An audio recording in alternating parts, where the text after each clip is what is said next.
Good morning, everyone. Everyone that came back has survived the hell realms that we suffered through for the last, I think, 4 weeks.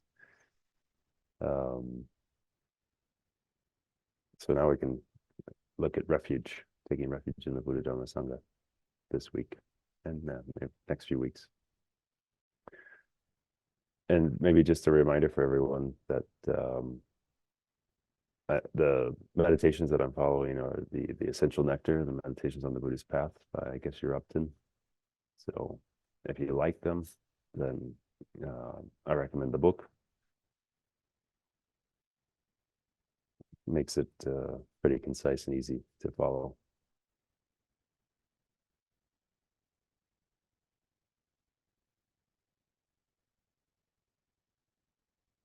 So we begin by finding our comfortable position on a chair, on a cushion, settling our body.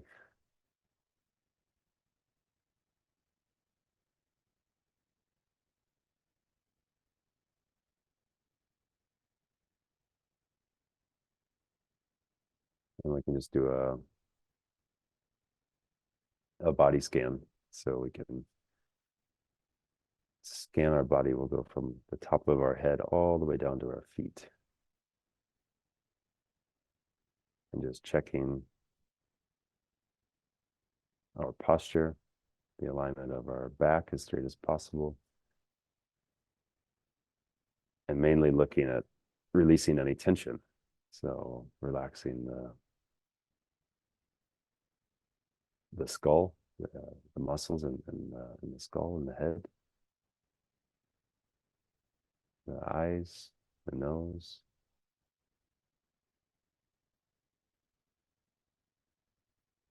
releasing any tension in our jaw.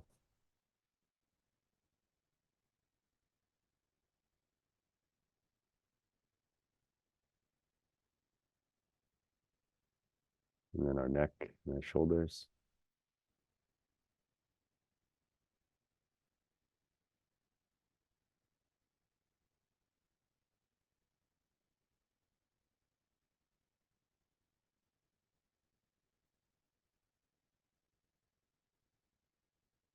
And our arms, they're just gently hanging to the side of our body.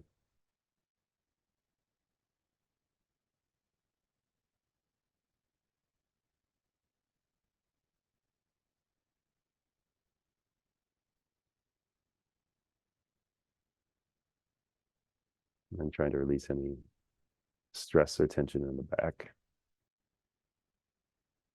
which is sometimes difficult because our backs are carrying us all day long.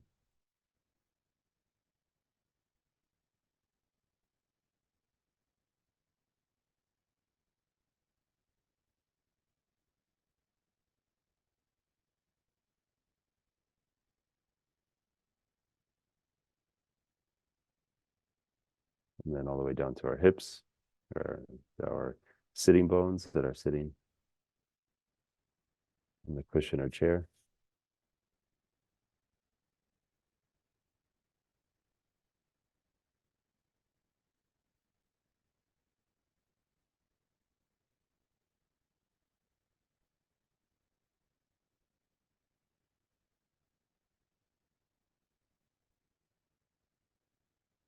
And then our legs, our knees, our ankles.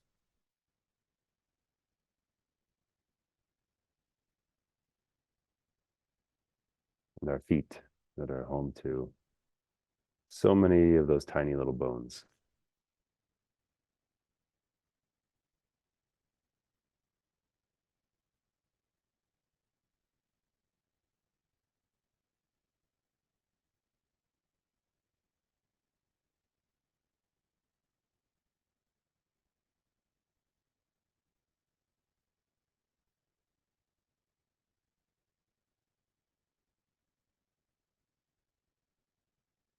And we bring to mind our motivation, why we came to this session today, why we're meditating on refuge.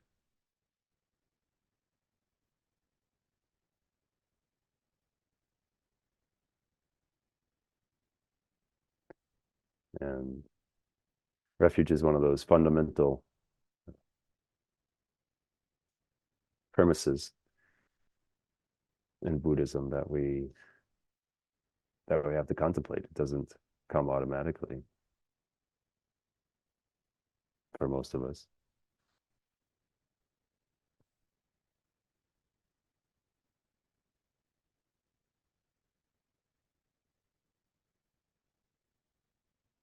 So maybe this week our motivation can be to create this refuge in the Buddha, Dharma, and Sangha, to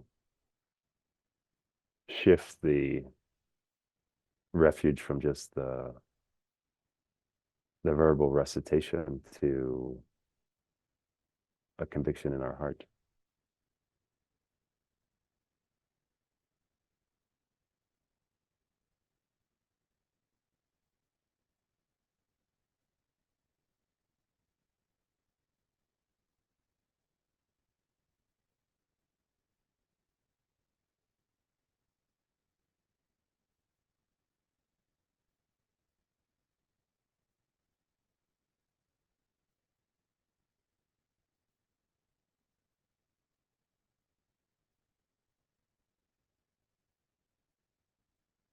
So when we start to think about refuge, um, it was certainly a difficult topic for me at the beginning, but actually I found some understanding when I was learning Italian, because in Italian there's a word called rifugio, so it's refuge in Italian. And when you go hiking in the Italian Alps, there's these little huts, and they call them rifugio. And this is the safe place for travelers over the last 1,000 years that have been traveling north and south over the Alps. And that helped me understand, like, this refuge word in English is a safe place.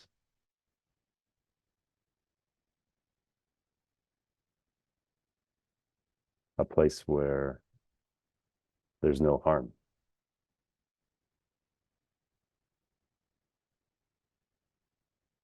So when we look at it in the context of Buddhism, is taking refuge in these three jewels, we're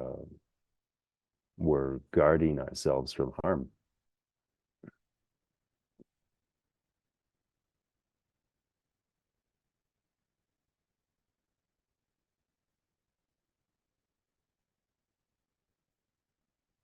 So we'll quickly look at the causes, what drives us to refuge, and then we'll also look at the what are these objects of refuge, the Buddha, Dharma, and Sangha.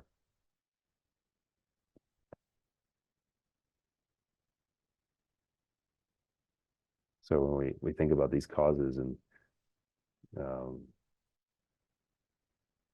we're carrying on our minds the imprints of our past unwholesome actions.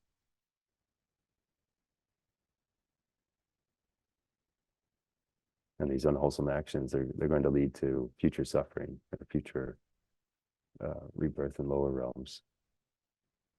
So we have to engage in the Dharma now. I think that's what we've been talking about for weeks now. Now is the time.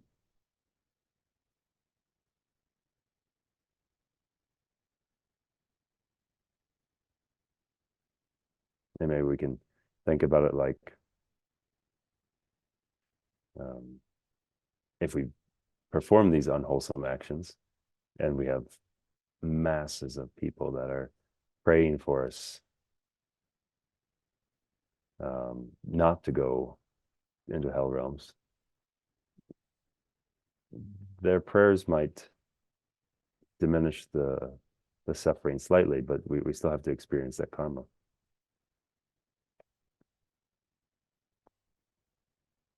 And it's the same vice versa, right? Like, if we purified all of our karma, we have no negative imprints, and then masses of people are praying that we go to hell and suffer, their prayers aren't going to have an effect because the imprints aren't there. They've been purified. The seeds aren't there.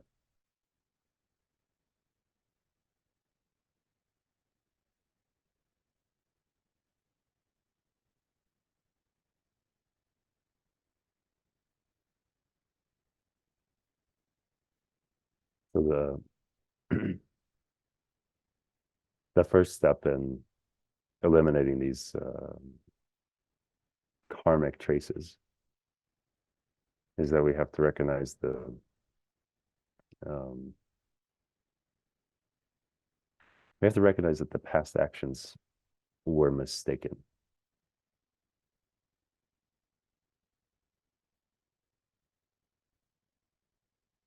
And then secondly, we um, have to recognize based on this that we must resolve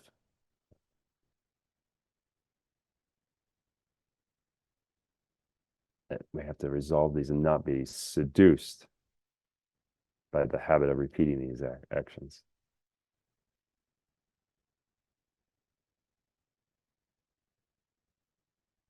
And this is what we have to do for ourselves.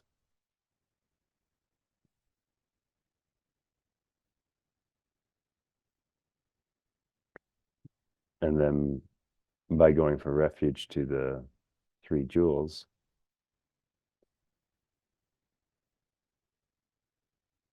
then we can unite their liberating power. And we do this on our own effort. And by doing this, when we can overcome the causes of the unfortunate rebirth.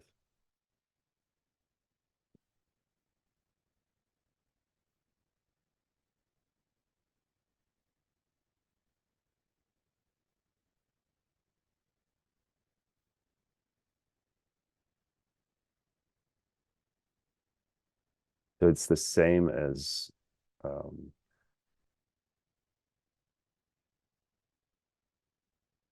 it's the same as when a person does not feel that they need to go to a doctor unless they're having an illness. So we can't take refuge effectively unless we're aware that we're sick or that suffering nature is in front of us.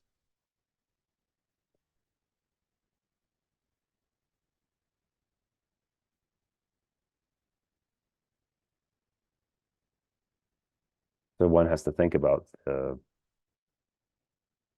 the actions, um, the actions that one has done in the past to be reborn into one of these suffering realms. And then to develop this genuine attitude of seeking refuge.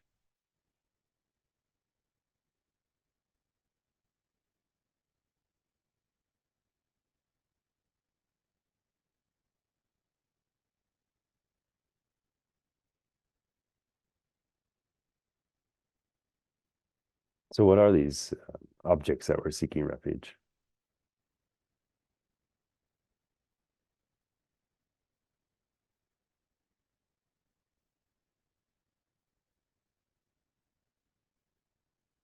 So the first one is the Buddha. And the Buddha is a being where all the faults have been eliminated and all good qualities are perfected.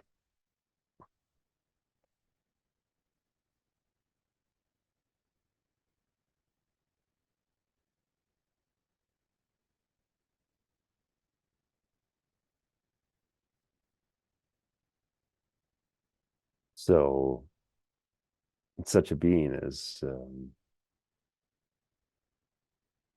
has like this unobstructed wisdom knowledge and is completely impartial. Uh, they have impartial compassion. They have effortless power. And the only concern of the Buddha is to benefit others.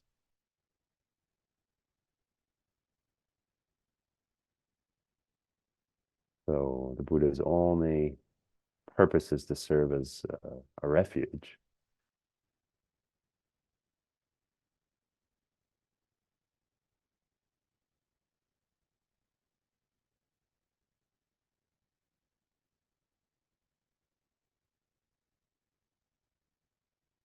And maybe we think or we wonder or contemplate about how is it that there have been so many Buddhas that have arisen in the past, and um, they're all perfect objects of refuge. Yet sentient beings are still suffering.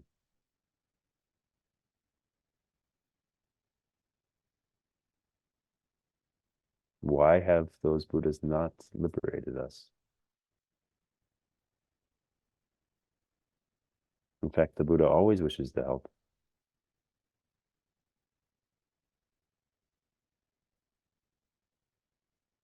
But mm, but us sentient beings, we have to make this connection, right?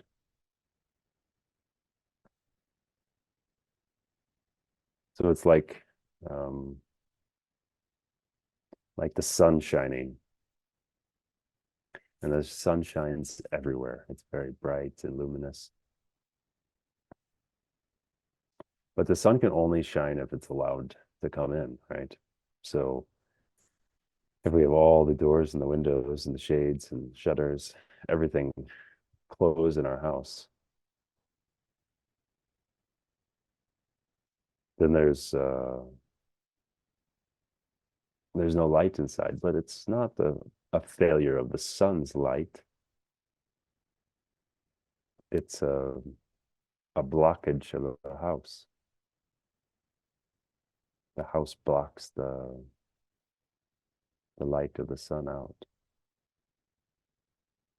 So we have to think of ourselves just like this.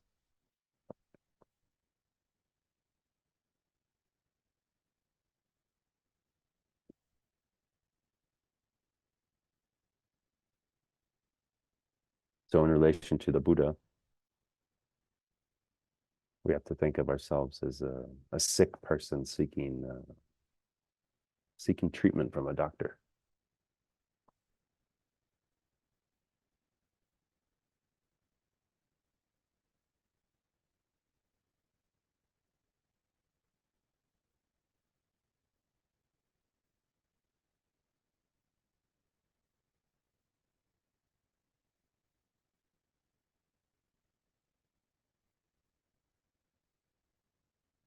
And then we have the Dharma refuge. This is the second object of refuge. So we say that the Dharma refuge is the realizations in the mind of an enlightened being, and the abandonments and the truth of cessation.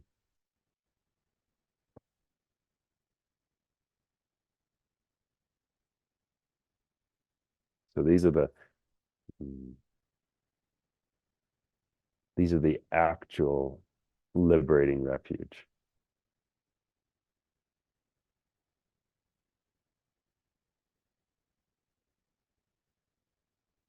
Why? Because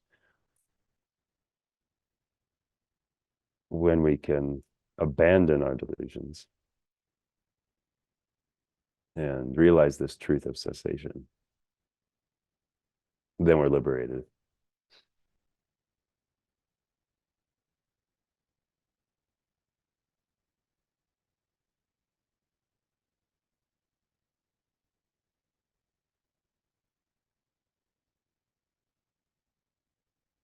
And I think in Sanskrit, this word, the word for dharma, means to hold oneself away from experiencing suffering.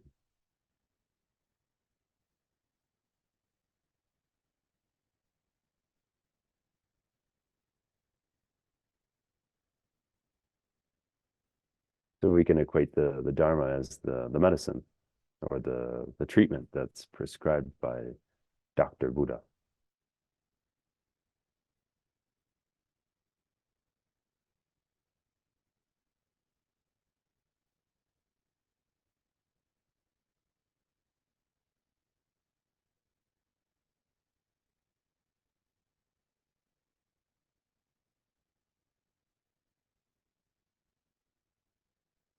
So if we can develop within ourselves the dharma that the Buddha has taught, then we're liberated um, from the sickness and the suffering of samsara. But this requires effort on our part.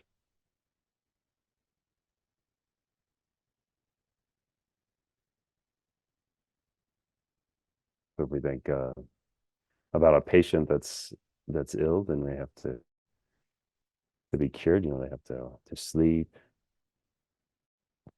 rest, take the medicine, and take the medicine exactly how it's prescribed. So it can't be liberated from samsara by just wishing it. You can't just sleep in a room full of Buddhist texts.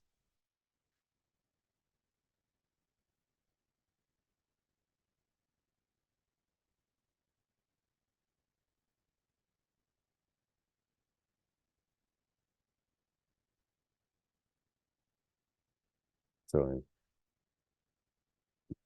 the Dharma doesn't actually involve any external show. It's a it's a slow internal process of changing one's mental orientation.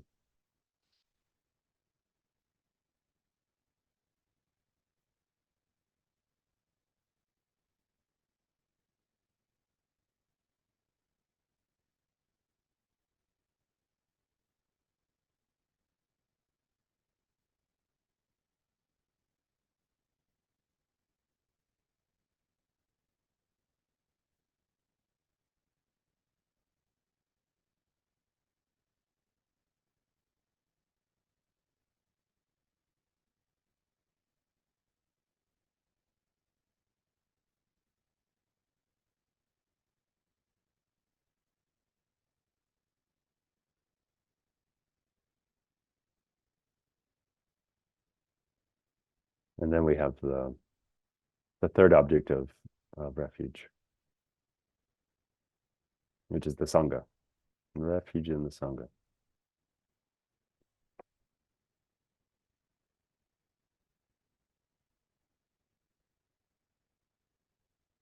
So what is the Sangha?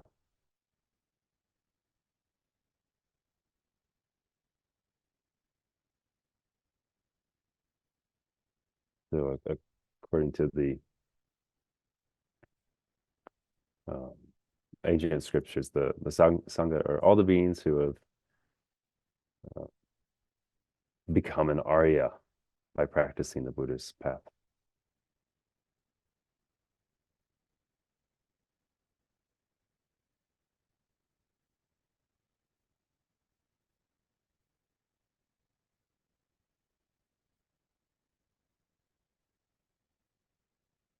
And then there's another meaning of this Sangha, which is to come into contact with or to have close contact. So the Arya being is,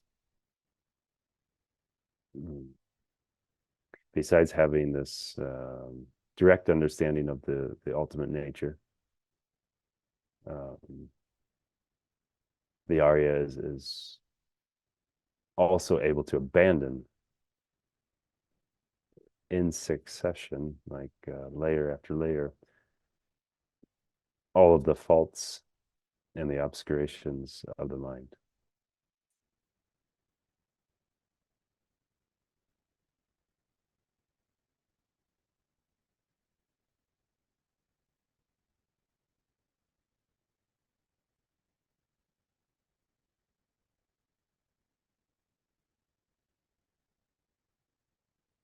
So we could say that the Sangha are those that they practice the Dharma and they're having success with it.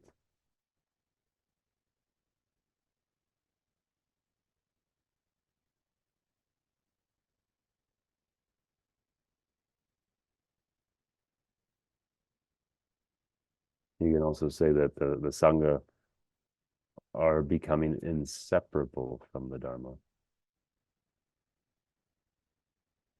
So they're becoming inseparable from the qualities of the realizations and the abandonment of the delusions.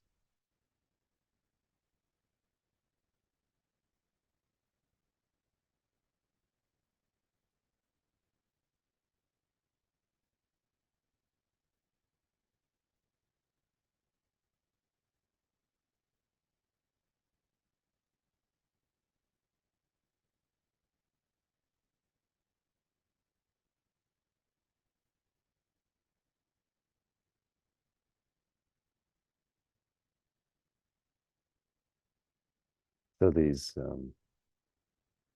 Arya Sangha, they're kind of like our friends, our trustworthy, undeceptive friends, or maybe they're our helpers, um, helpers in our practice, helpers in the practice of the Dharma. Because other beings are not stable. They kind of have this constantly agitated, changing mind. So we can't put trust in them.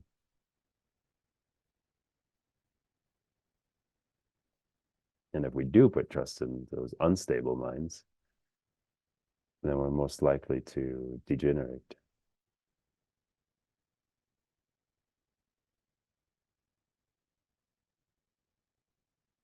And we'll degenerate along with uh, these unstable minds.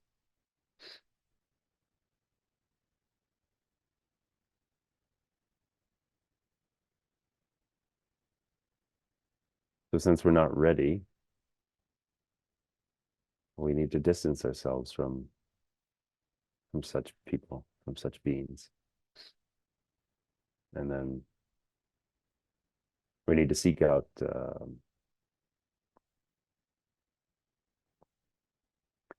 friends and companions and community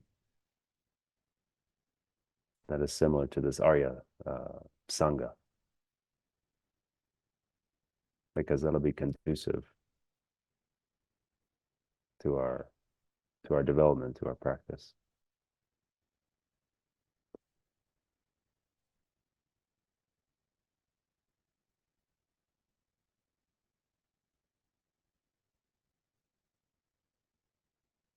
So maybe during the week to come, uh, we can contemplate these three objects of Sangha. So maybe one day Buddha, another day Dharma, another day Sangha, just to try to develop our minds in these directions and open our mind to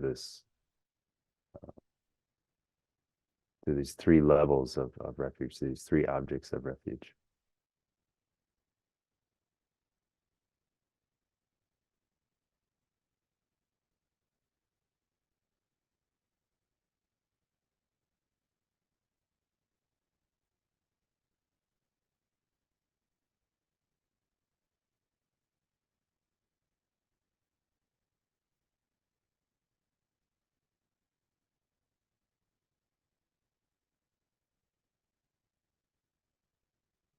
so we can dedicate all the merits that we've created. And maybe it would be good to dedicate all the merit to all of our teachers that are teaching us on this path, that are helping us open our minds to the Dharma, and to dedicate to all of the Sangha, to all of our community that is supporting us in this journey down the Buddhist path, because they're so important to us. Because without them, I think it'd be very difficult to just develop the mind and make a mind shift with a book, with a text. So we can dedicate all of our merits to their long life, their health, and may they continue to be Sangha and spiritual friends in our lives.